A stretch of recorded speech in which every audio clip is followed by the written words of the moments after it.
आपण आपण sorry कहउछन्ती sir. क्षमा तो मागिबा को पड़िबो मते श्यामली। अनेक अन्याय करिछि म आपनक संगरे।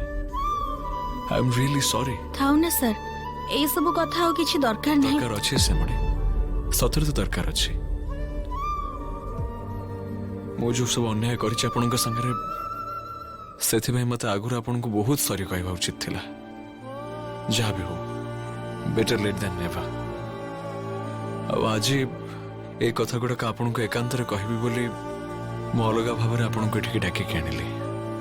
श्यामली से दिन गोटे एमती परिस्थिति तैयारी होता जिते आपण अहन आपण भर जन को मत बाछा बाध्य कले। मो मुंड पूरा पूरी गरम हो जाता। मु बुझी पार्ली जो कौन करुना को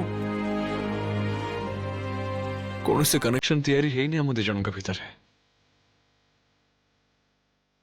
आ जो दिन से अहना अरेस्ट है से अरेस्ट है कि जाऊ जाऊ सत कथा को कहीदे गला।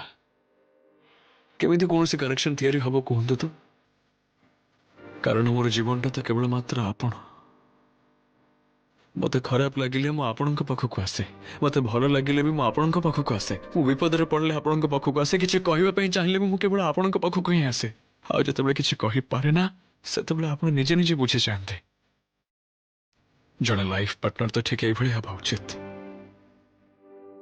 मु रियलाइज करि पारि छे बेटा सेतबे बुझी पारि नथिले से बडे।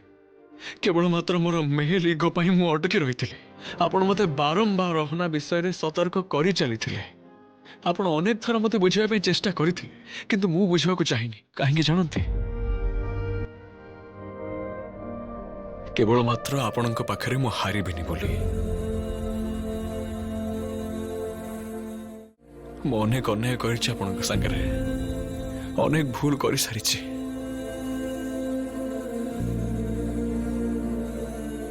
प्लीज मते गोटे सुযোগ दियंतु श्यामली।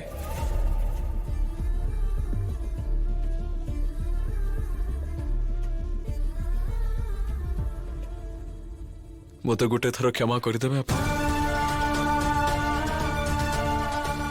आमे दुई जन कौन पुणी थर नुआ करके सब आरंभ करि परिबा ना? कौन है श्यामली? कौन भावुछंती? ना सर, ना सर, मु तो आपण को आगुर भी कही सारी सर। जदि आपण केबे भी मो जीवन को फेरी आसवा को चाहिए